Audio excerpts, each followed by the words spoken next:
Hey everyone, today I'm going to give you my tip for creating an interesting color story with a limited palette, and I'm going to go for the 6, which is for me quite a challenge because I do love color, but I thought this would be a really good opportunity to kind of talk about what I look for when I create a limited color palette. So I like to paint with watercolor that is granulating and separating and sometimes also opaque. If you're very new to this medium, every paint has different qualities. And when we're talking about artist grade paint, like top quality, it usually has to do with the pigment. Some pigments are just by nature transparent and don't granulate, and then others are opaque and granulate or not, separate. So one of the principles that I follow is I try to include in my limited color stories paints that have different qualities. So usually I will have some paints that are granulating, some that don't, some that are transparent, and some that are more opaque. And this is just me, my personal preference. This is not about good or bad. This is about personal preference. Some artists really enjoy painting only with very, very transparent and not non-granulating watercolors. As I said, that kind of was more my place a few years ago, but yeah, I've kind of shifted away from that. So I started with, my first color is Buff Titanium, which is a light color that is semi-opaque, and I just really like that about it, and I like what it does when I add it to mixtures, because it just gives this kind of a bit more substance, a bit more muddiness, and it creates really interesting neutrals. Now, if what I'm saying sounds to you horrible, then probably this is not the color for you, but I just find it really interesting. So I'm not even sure what other color I'm going to pick, but I know I'm going to use my precious, my go-to pink that I just refilled here in my palette, which is Bright Rose from Holbein. And instead of just wasting what I have on my brush, I will just add it here. And maybe also here to my color wheel. So I like my pinks very, very vibrant and bright. I actually think that the Bright Rose has a little bit of granulation to it, but as you can see, it's a super saturated, very intense color. And let's just play around while we're at it and see what I get when I mix these two together.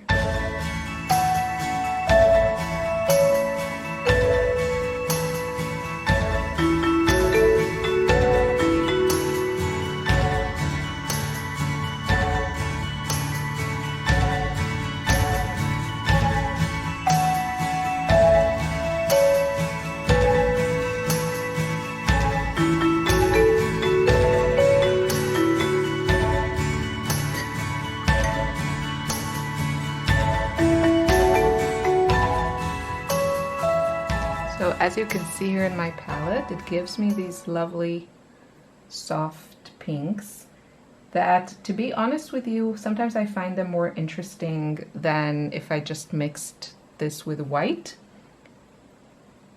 But that's just me. There's just this added warmth that I get from the Buff Titanium that I wouldn't get from just using white. So I really like these combinations. I'm going to want a yellow, and I'm going to go with Lukas Naples Yellow Red, which is actually more of an orange, but I just really like this color. So again, I'm just going to use what I have, not wash this pigment away. I love, love, love the colors that I get when I mix these two. In many of my floral paintings, these are kind of the main colors, the stars.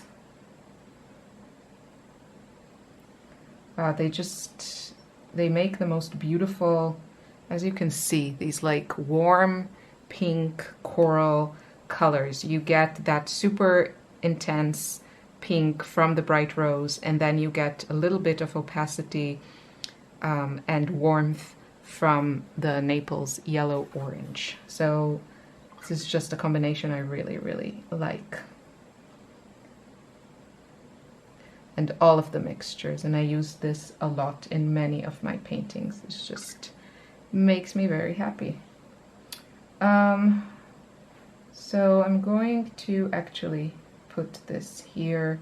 I'm not going to fuss too much about the color wheel, just because I think it'll make this video a bit too long.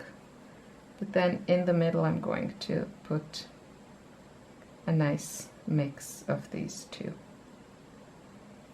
Okay, another thing I recommend when you're creating a color palette is to include a primary.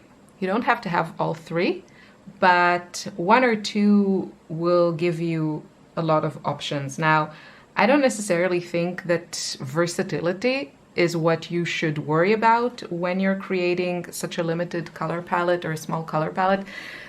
Versatility might be good if you're, curating a small palette to take with you on a trip or outside or something like that.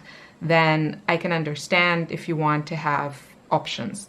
But you can create a limited color palette for a painting that is not super versatile. Just focus on colors you love. So I don't need here a blue, for example. And so when you're creating a curated color story, you don't necessarily need versatility. You just need richness and value and enough colors to make it interesting to you.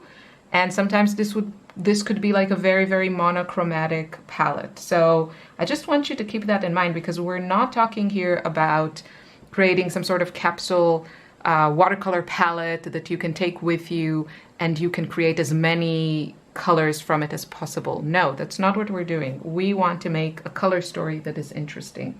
And so my focus is on interest and colors that appeal to me.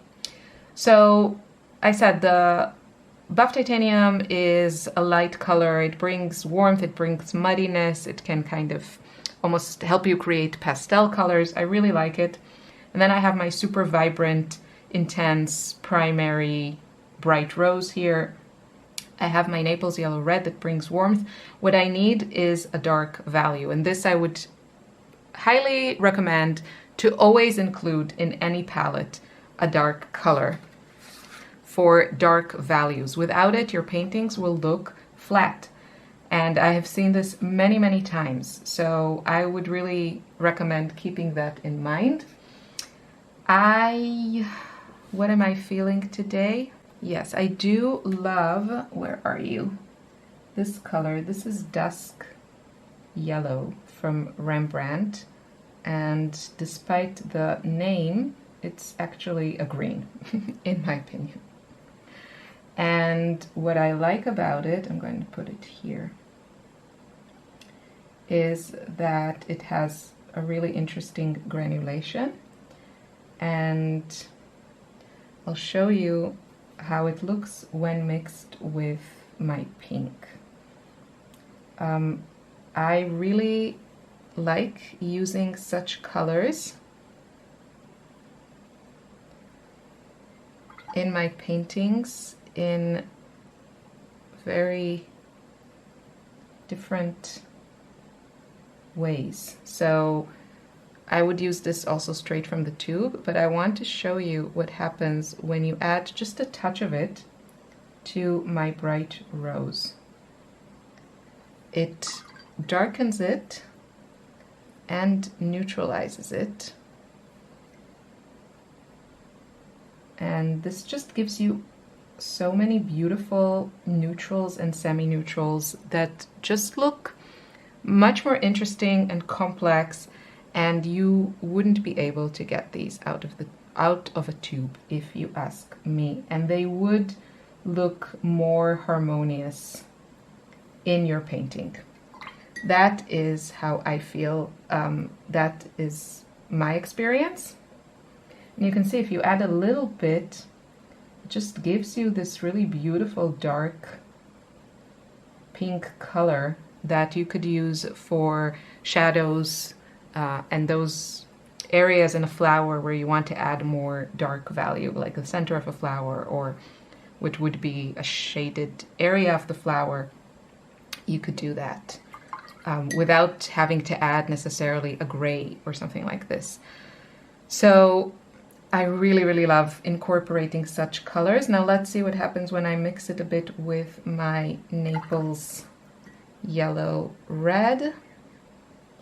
Again, creates really, really interesting colors because both of these are interesting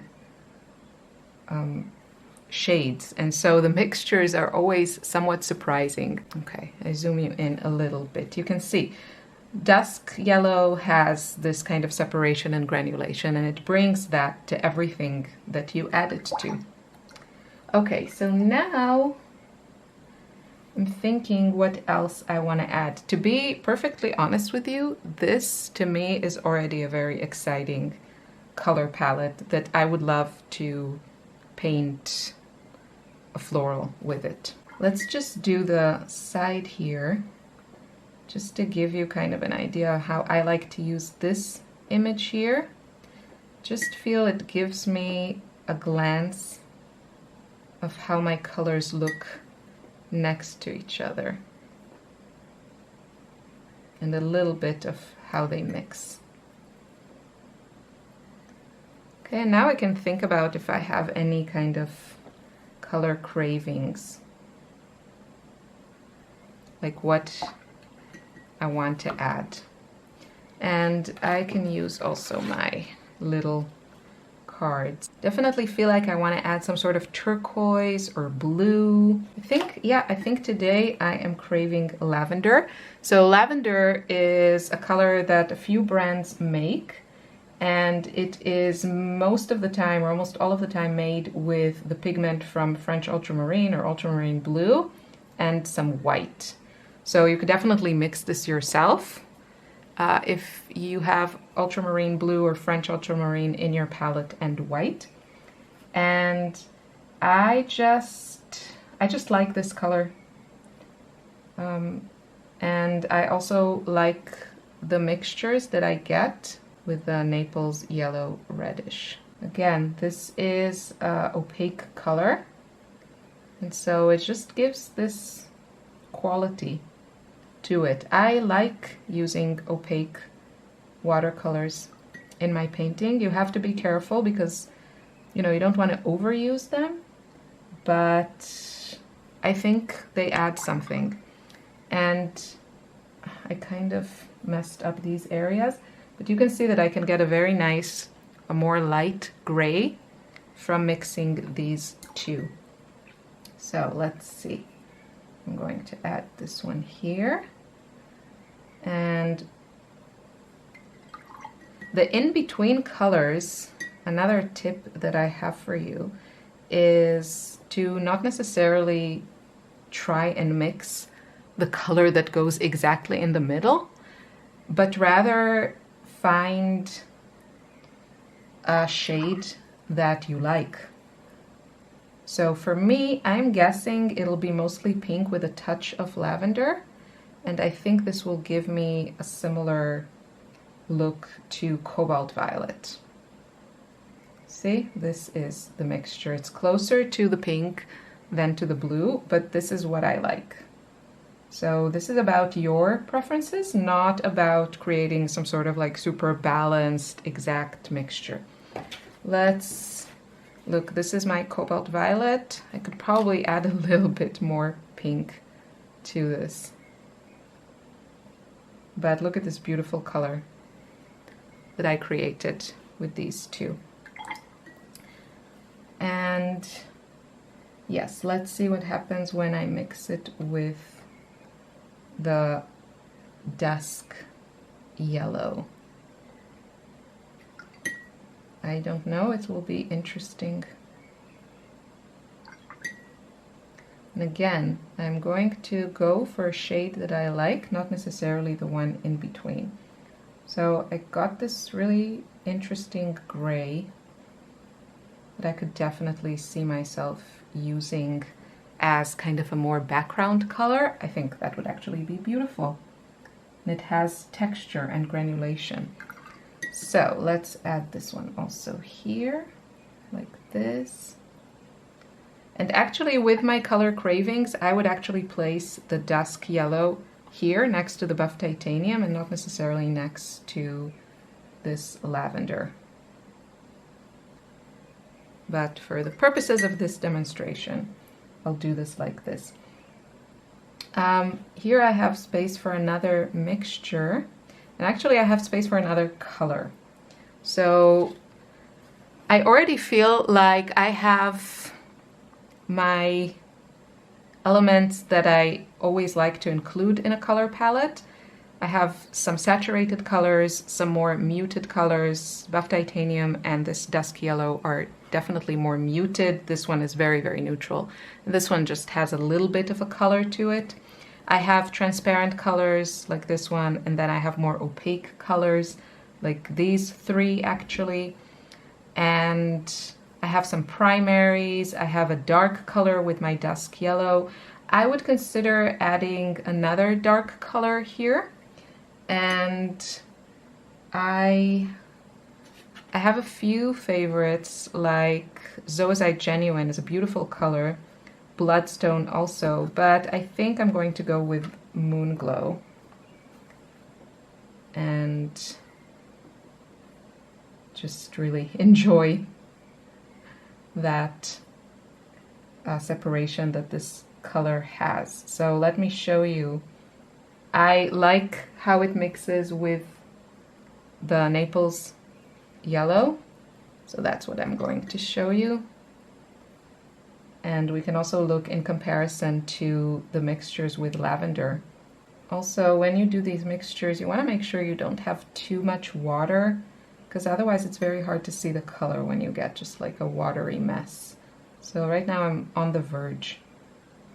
So these colors totally speak to me. Like these kind of neutrals, I've really fallen in love with neutrals and semi-neutrals that I create myself using granulating and separating colors, such as Moonglow, which is a separating color. I just don't feel like I can find that straight from a tube. And I feel playing with these mixtures and ratios just makes my paintings a lot more interesting. Okay, I can't avoid cleaning my palette a little bit. I'm going to put this little half color wheel here. I want to see what I can get. Again, I like adding a touch of darkness to my bright pink, and it usually just gives me very pretty dark colors, as you can see.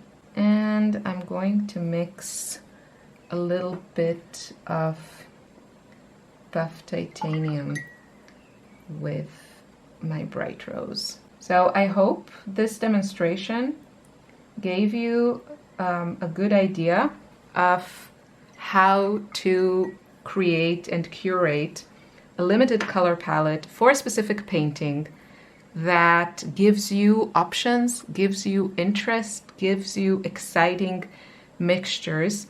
And as you can see, this is a limited palette. There are, you know, no blues here. I mean, lavender is as close as it gets. We don't really have any kind of, let's look at the color wheel. We basically eliminated all of these colors because we don't have anything that is on this side. We don't have any bright turquoises or bright blues that are warmer. So we're really kind of focused on this area of the color wheel, but I love working with such colors and such a palette.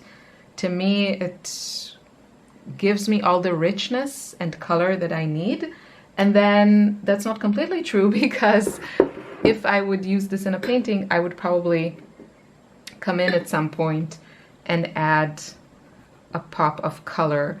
Or I would also come in later and, you know, I reserve the right to add a little pop of cobalt teal.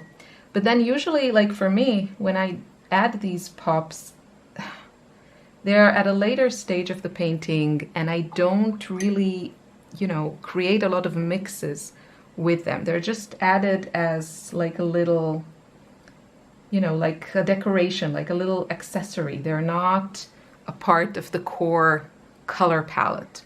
That's how I work. Every artist, every painter has their different, you know, strategies, but that's just me.